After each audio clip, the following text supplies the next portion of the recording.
Sahabat syiar yang berbahagia, keberadaan Saung Ranggon yang terletak di daerah Cikarang Barat, Bekasi disinyalir memiliki akar sejarah di masa lampau. Saat ini pun lokasi tersebut kerap didatangi para peziarah dengan berbagai maksud dan tujuan. Interaksi kami dengan beberapa makhluk penghuni lokasi tersebut memiliki hikmah tersendiri agar kita selalu waspada ketika mendatangi tempat-tempat yang dikeramatkan. Seperti apa dialog kami dengan makhluk-makhluk tersebut? Tetap di Syiar Dalam Gelap. Jika kalian datang untuk ingin kaya, mencari jabatan, banyak memang orang yang meminta kepada banyak. Aku diutus dari selatan. Oh, Anda utusan Cikidul. Biarkan mereka meminta pertolongan pada kamu. Imah Jangkung atau Saung Ranggon itu yang buat dari Raden Rangga, masih keturunannya dari Pangeran Jayakarta. Menurut info yang aku dapatkan, keturunan dari bangsawan Cianjur. Cuman masih ada kaitannya dengan Mataram. Jadi memang Raden Abbas itu tokoh masyarakat sini ya, yang mengajarkan agama kepada masyarakat setempat. Ulah dipakai muja. Jangan dipakai muja. Jangan didengar si jenggot. Baturana eta Pangeran Jayakarta di. Oh, temennya. Fatahillah. Tapi kalau menurut Aki sendiri, makam yang ada di dalam rumah itu ada jasadnya nggak sih? Hah? Jasad. Tapi situasi di selatan gimana saat ini, Ki? Dengan Wiseso yang masih di ujung kulon itu, Ki? Kayak ngomong, eta mah alam. Puguh eta jang pasukan selatan keur pundung. Oh kamari untung weh akin teu.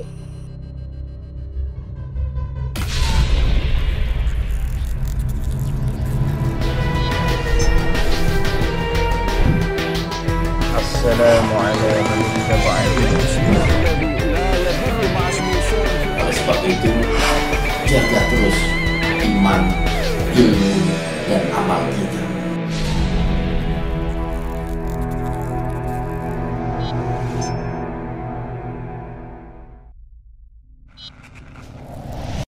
Assalamualaikum warahmatullahi wabarakatuh. Alhamdulillah wassalatu wassalamu ala Rasulillah wa ala alihi wa sahbihi wa mawalah, la haula wa la quwata illa billah. Sahabat syiar dimanapun kalian berada, syukur alhamdulillah pada sore hari ini saya beserta kru dari Syiar Dalam Gelap telah berada di lokasi situs cagar budaya yang bernama Saung Ranggon yang terletak di Desa Cikedokan, Kecamatan Cikarang Barat, Kabupaten Bekasi. Dari informasi yang kami terima bahwasanya Saung Ranggon ini syarat dengan sejarah ya.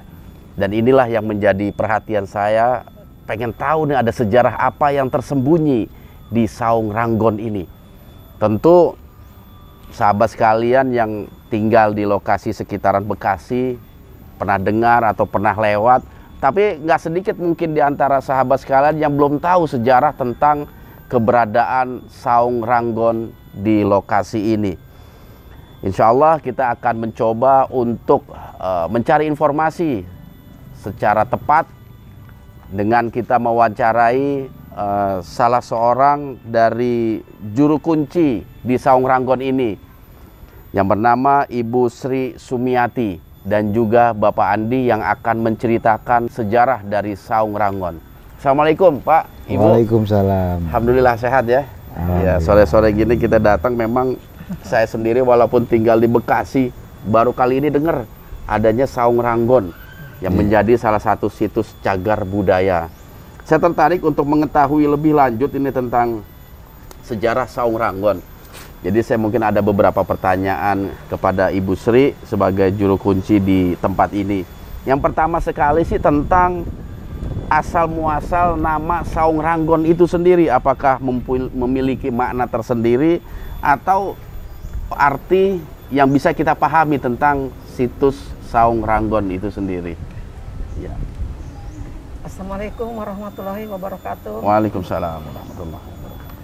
Bapak emang saya rada kurang ini lagi sakit. Sakit gitu. ya, Masya Maaf, Allah. ya. Mudah-mudahan dikembalikan Bahwa Saung sehat. Ranggon ini bukan cuma untuk Pak sendiri, ini dari Pemda. Dari Pemda ya. Ya. Jadi udah disahkan oleh Ini Pemda disahkan ya. di Pemda itu. Mm-mm. Saung Ranggon itu artinya kalau saung rumah, bentuk rumah tapi tinggi, bukan saung gitu, tapi Saung. bukan seperti rumah, Mm-mm. tapi saung gitu. Oh, tapi saung, iya iya. Kalau Ranggon itu tinggi, disebut Saung Ranggon gitu. Jadi Ranggon sendiri artinya sebenarnya tinggi ya. Tinggi. Jadi boleh dikata Saung Ranggon itu rumah yang tinggi atau saung tinggi ya? Rumah tinggi gitu. Rumah tinggi, ya? Kalau orang sini nyebutnya rumah tinggi itu. Oh, rumah tinggi.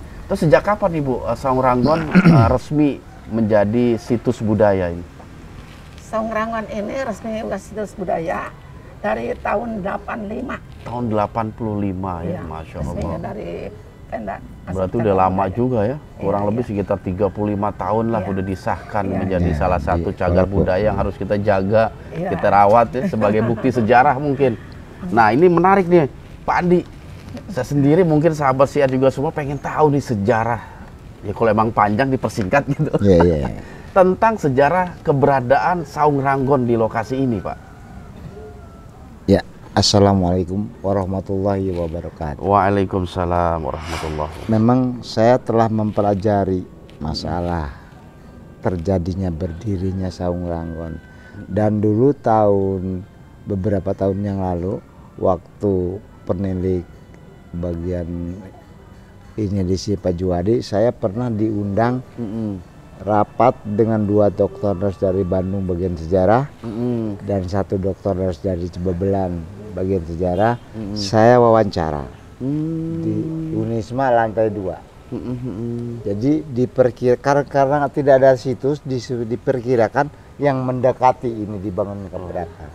Jadi begini Pak, jadi di zaman Portugis pada tahun 1511 Portugis menguasai Selat Malaka. Betul Iya. Malaka ya. Waktu itu sudah berdiri Kerajaan Demak. Iya. Kita. Pada tahun 1516 oleh Adipati Unus, Adipati Demak, salah satu rajanya yang bergelar Pangeran Sabranglor, Sabranglor. diserang Portugis. Gagal lah. 20 tahun 1516. Tahun 1521 diserang lagi Portugisnya itu. Portugis oleh Kerajaan Demak ya. dan Demak. Gagal sehingga Adipati Unus meninggal gugur. Oh, dalam pertempuran itu. pertempuran itu. Meninggal dia. Pada tahun 1527 Portugis mau menguasai Selat Sunda, yaitu Tanjung Priok sekarang. Oh iya. Karena dia diterima oleh Pajajaran, Pajajaran lebih senang kerjasama dengan Portugis daripada dengan kerajaan Islam. Betul. Karena Portugis tertarik oleh 3 pelabuhan di kita, Tanjung Priok, Cirebon, dengan Pelabuhan Ratu. Oke. Tanjung Priok itu maksudnya Sunda Kelapa ya Pak? Sunda Kelapa. Sunda Kelapa Waktu ya. itu Sunda Kelapa. Nah pada tahun 1527 Portugis mau menguasai Sunda Kelapa. Sunda Kelapa pelabuhan itu. Tapi dari Demak sudah siap-siap. Melalui Syarif Hidayatullah, melalui jalan darat bawah prajurit 2000 dipimpin oleh Syarif Hidayatullah. Dan di laut dipimpin oleh Maulana Hasanuddin Banten. Oh iya. Terjadilah pertempuran habis-habisan. Iya, pertempuran hebat itu pasti ya. Sehingga Portugis banyak yang meninggal, yang ditawan, sehingga yang menang selamat pada kembali ke Malaka. Oke. Sehingga waktu itu terjadilah kemenangan. Sehingga dengan kemenangan itu oleh Syarif Hidayatullah dinamain Jayakarta. Oke. Sunda Kelapa itu ya langsung Ya, dirubah menjadi. sehingga dengan nama Jayakarta itu sehingga sampai sekarang hari jadi Jakarta diambil dari tahun itu, Pak. Oke, 1527. 1527. Betul. Nah, ini sudah ada. Ini udah ada. Udah ada. Dan kita tidak bisa memastikan tahun berapa di atas tahun 1516 apa tahun 1521 apa 1527. Pokoknya waktu penyerangan itu malah ini dipakai posko. Oh, di posko. Oleh Syekh Maulana Hasanuddin. Berarti saung ini memang erat kaitannya dengan sejarah perebutan Sunda Kelapa mungkin Iya. ya, yang mau dikuasai oleh Portugis ya. Portugis. Nah, setelah itu Portugis kalah, berarti bubar. Beban Ini ya. kosong, Pak. Oh gitu. Kosong. Ditinggal aja udah ya. Tinggal aja.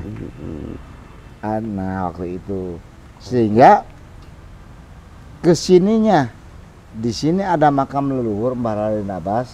Raden Abbas. Saya turunkan nama sama dia. Oh, masya Allah. Alhamdulillah. Mbah Raden Abbas, Mbah Bujang, Mbah Bali. Dia prajurit Mataram. Oh, dulunya itu ya. Waktu Mataram menyerang POC tahun kedua, ada ancaman dari raja. Kalau gagal, para Tumenggung akan dibunuh. Sehingga dengan kekalahan itu, Raden Abbas dan Dengkengan nggak kembali Ke Mataram. nggak kembali ke Mataram. Mbah Raden Abbas nikah sama orang sini, Mbah Bidah punya anak 4, dan saya adalah keturunan dari mereka, keturunan ke-6-nya ya. Iya. Raden Abbas sendiri apa bertempat tinggal di Saung Ranggon ini? Raden Abbas nemu Oh, dia menemukan tempat ada yang rumah ditinggal. kosong, dia ditempatin sama dia, tempatnya sampai meninggal. Oh, seperti itu sejarahnya. Jadi memang berkaitan juga dengan Raden Abbas ya. Iya. Masya Jadi Allah. Mbak Raden Abbas nggak tahu siapa yang bangun. Iya, betul. Untuk apa? Yang penting dia ada di sini karena masih hutan, Pak ya. Iya, betul. Ditempatin aja. Betul ya. Jadi Dan dirawat ya, dirawat. Jadi penghuni sampai meninggal, wafat meninggal di makamnya di sana. Oh iya, nggak jauh dari lokasi ini ya. Ya. Bujang, Mbah Raden Abbas. Mbah Bali. Nah, waktu itu terus perjuangan Syekh Maulana Hasanuddin Banten setelah mengalahkan Portugis di Tanjung Priuk, Portugis kembali ke Malaka. Jakarta diserahkan kepada Pangeran Jakarta, Jayakarta ya. Banten diserahkan kepada Syekh Maulana Hasanuddin. Betul. Cirebon diserahkan kepada Pangeran Pasarean, anaknya dari Nyonya Ongtin. Dia menginap istirahat di Pasarean Jalatunda sampai meninggal, yaitu Sunan Gunung Jati. Betul. Begitu, Pak. Masya Allah. Berarti memang mengandung sejarah yang luar biasa juga ini. Jadi ini saya juga waktu itu dengan 2 dokter nas dari Bandung dengan dari Babelan mencari yang mendekati. Karena nggak ada prasasti, tahun berapa ini Pak di Bandung? Iya betul. Apa tahun 1916, 1921, apa 1927? Jadi nggak diketahui ya. Nggak diketahui. Sedangkan Raden Abbas sendiri juga ketika ke tempat ini udah ada ya. Udah ada. Masya Allah. Terus kalau dari segi bangunannya ini Bu, ini masih asli orisinil masa itu Nggak atau? pakai paku, Pak. Nggak ada paku. Ini nggak ada paku. Jadi maaf aja Pak ya, pada waktu kami pertemuan dengan 2 dokter dari Bandung dipelajari, ini bentuk bangunan ala Sumatera. Ala Sumatera. Iya, kayu juga bukan kayu dari sini. Dan lagi ini pemikul yang panjang tuh ya, kan nggak ada sambungan Pak. Yang ke belakang sambungan, ya? nggak sambungan. Oh, Masya Nah, Allah. kita juga ya, kita sih orang awam ya, bingung bawanya dari sana bagaimana. Karena Iya, sekarang betul. nggak kayak sekarang kan, Iya, belum benar. ada jalan. Kalau jenis kayu sendiri kayu apa ini? Kayu kebesi, Kibesi. katanya kayu kebesi. Masya Allah. Jadi memang dari segi bentuk atau apa namanya corak-coraknya nggak menghilangkan bentuk asli ya. Enggak. Ini masih memang peninggalan zaman dulu ini ya. Justru itu waktu beberapa tahun yang lalu dibebaskan oleh pemerintah pariwisata, silahkan dipugar di itu asal jangan merubah aslinya. Aslinya betul iya. Jadi kita memang ya sedikit banyaknya tahulah kehidupan orang zaman dulu, model-model rumah orang zaman dulu seperti ini. Memang rata-rata panggung ya zaman dulu. Karena banyak unsur. Kalau di sini kan orang Sunda, Pak. Orang sini menerima maluhur ya. Gitu. Sunda. Masya Allah. Sekarang Saung Ranggon. Oke, terus Bu Sri ini saya tertarik juga sama pengunjung, suka ada yang datang ke tempat ini gitu. Ya banyak juga, gini Banyak ya? lagi sepi begini. Lagi sepi ya. Tapi biasanya apa sih yang mereka lakukan, hanya sekedar melihat cagar budaya atau ada hal-hal yang mereka lakukan di tempat ini? Tergantung kepentingan dia. Tergantung kepentingannya. Ya banyak orang. Ya untuk pedagang-pedagang juga gitu. Oh ada juga yang datang ke sini buat biar laris dagangannya seperti itu ya. Karena ngewakilin gitu. Iya. Kayak ngabulin Gusti Allah yang Betul, Masya Allah. Jadi memang apa namanya, masyarakat setempat itu ada juga yang datang ke sini ya. Iya. Oke. Tapi kira-kira saya nanti boleh nggak masuk ke dalam? Saya pengen tahu ruangan-ruangannya. Dengan boleh ya Bu ya. Oke sahabat Syiar, itu tadi wawancara saya dengan Pak Andi dan juga Ibu Sri. Saya juga penasaran ya, ada apa sih di dalam Saung Ranggon ini, terutama tentang apa ya, struktur kamar-kamar atau ruangan-ruangan, apakah sama dengan masa yang kita hadapi saat ini gitu, tipe-tipe rumah, ruangan dan lain sebagainya. Oleh sebab itu, jangan kemana-mana, tetap di Syiar Dalam Gelap. Oke sahabat Syiar, kita akan coba masuk ke dalam. Saya sendiri pengen tahu ada beberapa ruangan di dalam dan apakah masih ada perabotan-perabotan zaman dulu ya di saat rumah ini dipakai. Ikuti saya terus. Ayo Bu, silakan.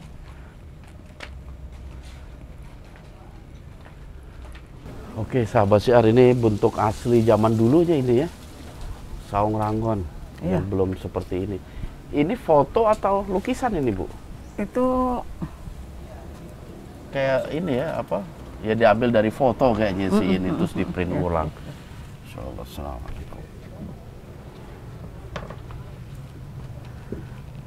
Oh jadi ngeplong ini ya. Oke sahabat Syiar, inilah situasi dalam Saung Ranggon. Kalau kita lihat memang apa ya, bangunan-bangunannya itu masih tidak menggunakan besi, paku, tapi apa, kayu semua. Masya Allah, ini menunjukkan memang udah cukup berusia tempat ini seperti itu. Oke Bu, ini boleh dijelaskan ini tempat apa Bu?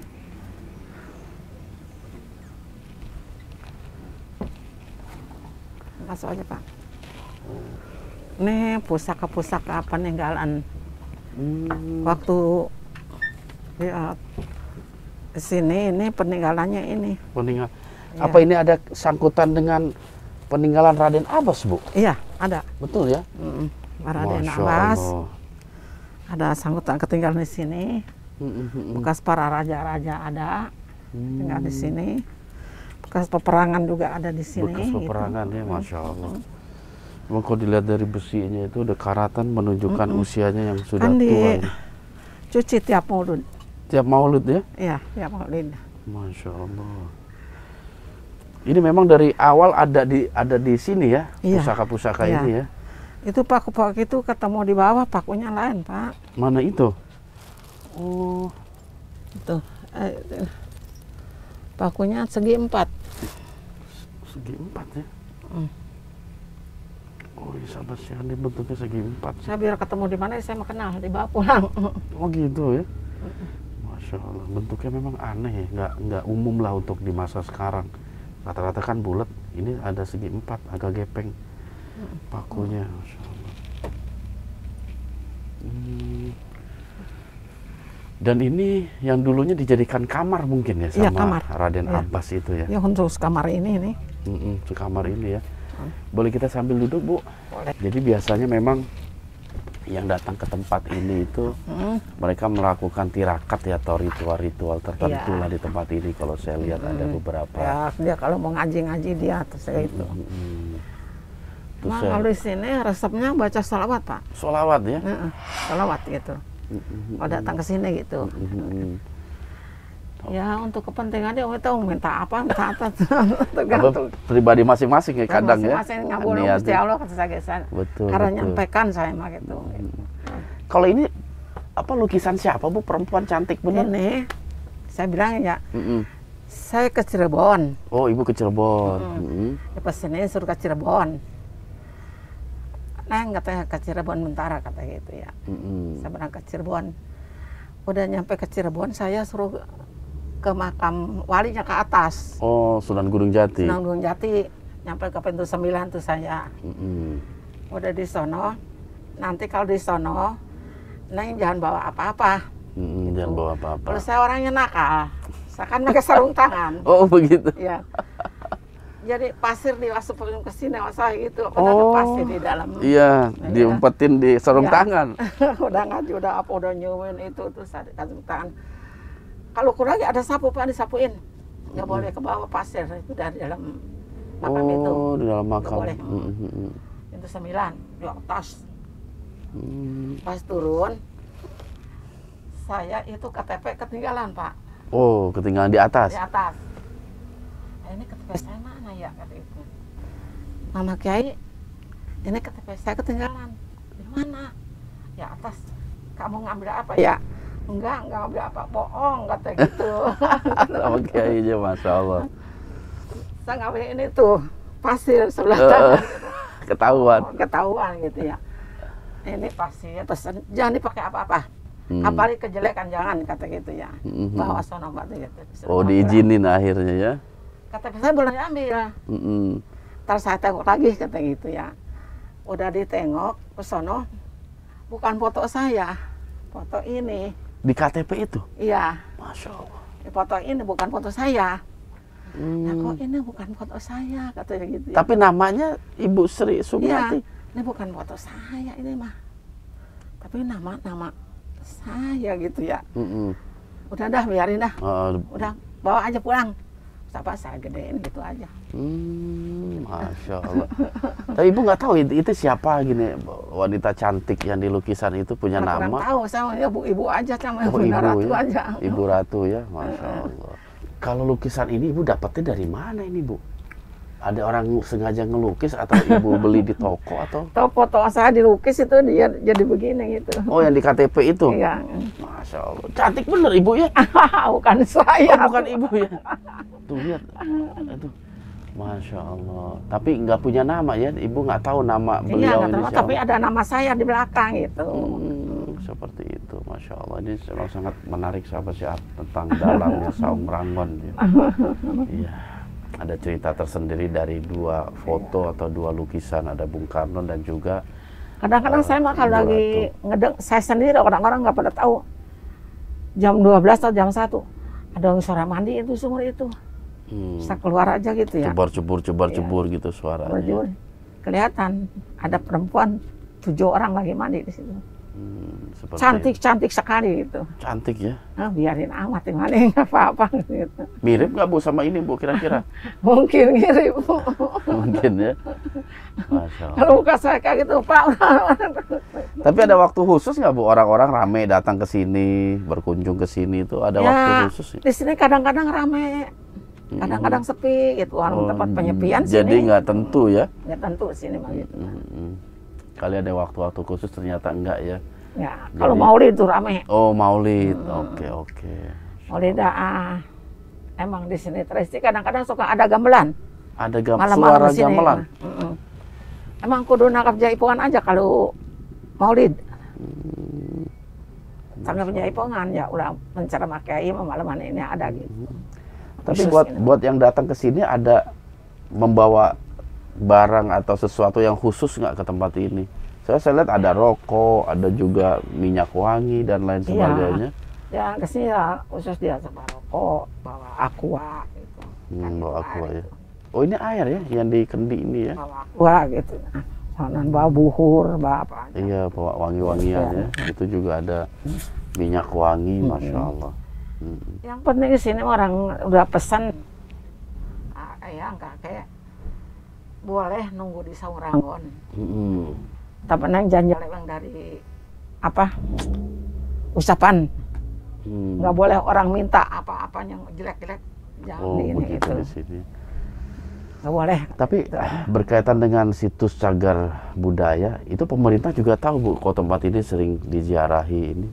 Tahu. Tahu juga ya? Iya, tahu juga. Artinya memang yang Ibu lakukan sepengetahuan mereka ya? Iya. Oke, alhamdulillah. Hendra ada pertanyaan nggak? Apa itu? Oh cukup. Oke Bu, terima kasih banyak. Iya, sama-sama. Kayaknya sih memang udah cukup informasi yang kita coba ingin gali, terutama tentang sejarah Saung Ranggon ini ya. Mudah-mudahan Ibu kembali sehat. Ya, saya doakan umur panjang dan juga bisa lebih dekat lagi kepada Allah Subhanahu wa Ta'ala. Kita selalu mendapatkan bimbingan dan petunjuk dari Allah, Ibu ya. Kalau gitu saya mohon pamit. Terima kasih waktunya yang Ibu berikan ke kita, juga informasi yang diberikan.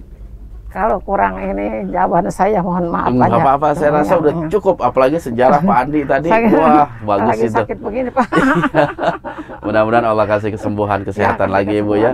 Saya kalau gitu langsung pamit Ibu. Terima kasih banyak. Sama-sama. Ya, mudah-mudahan bisa ketemu lagi nanti. Ibu, assalamualaikum. Waalaikumsalam.